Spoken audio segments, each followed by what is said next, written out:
Good morning, the Chamonix. We are here to help you out with one of our newest professional development opportunities, and that was how to work with our ELs. Our English learners are our newest influx of students, and we're all trying to figure out how do we work with this special group of students. One of the things that our district is doing for us is they're making their assessments available to us through Home Access or Teacher Access Center. And you're going to be able to see your students and their levels just by going to your roster.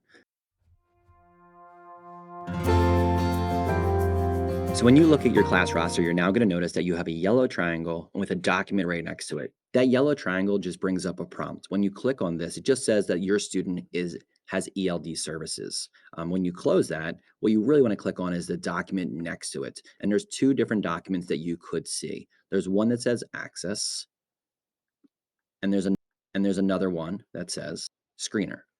We're going to first look at the one that says Access. Joanna, can you explain to me a little bit about what this document can tell me? Yes. So this student has been in the country already during the time for access testing. So if your student has this access score, that means they've been here for at least a year, because the access scores for this year won't come out until June. So basically what this says is it assesses listening, speaking, reading, and writing, shows you the score that the student got, 2.7 in listening, 1.3 in speaking, and so on. The overall score is a 1.6.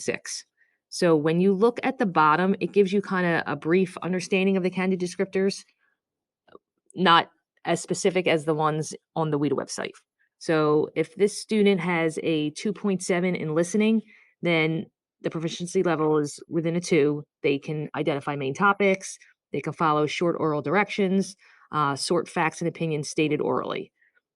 Basically understand oral language related to specific familiar topics in school, and can probably participate in minor class discussions at a level 2. Level 1 would be the lowest level. For speaking, for example, communicate orally in English using gestures and language that may contain few words, really pointing, looking at pictures, and not having the capability to write a full sentence or speak a full sentence. Reading, understand written text that include visuals, may contain few words that they might be familiar with. And then writing, communicate using visuals and symbols that may contain few words also. So in reading and writing, speaking, they're not really using full sentences because they're a level 1. But this at the bottom of every access test gives you a good idea of what they are capable of doing, so that when you are assessing them, you could assess them on their ability. And that should help you to understand what they are capable of. And that's basically what you can grade them on, what they're capable of doing. You can't grade them on things that you know they're not capable of doing.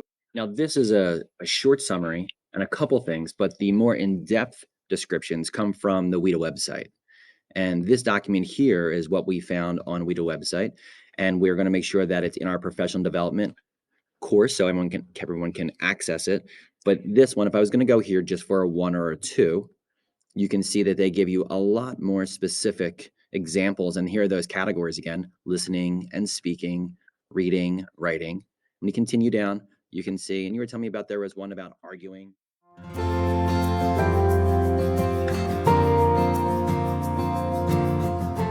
So when we go in here, you can see that this document says Screener. So this is the Screener. I'm going to click on Screener, and this will come up, and it's a different document. So do you want to explain to me what I'm looking at here? Sure. So this student came into the country after we access tested last year. So because he's a new student, he took the access test this year, but again, we don't get the scores until June. So this is the test that they get as soon as they come into the school district to assess their proficiency levels.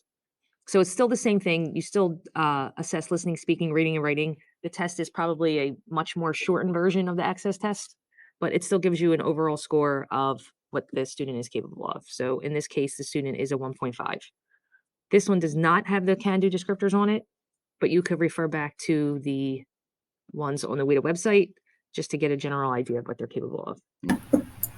Thanks for watching this tutorial on how to access EL student levels using the Teacher Access Center. Check out part 2 of this professional development series by watching our next video that gives you 11 instructional strategies to work with level 1 and 2 EL students.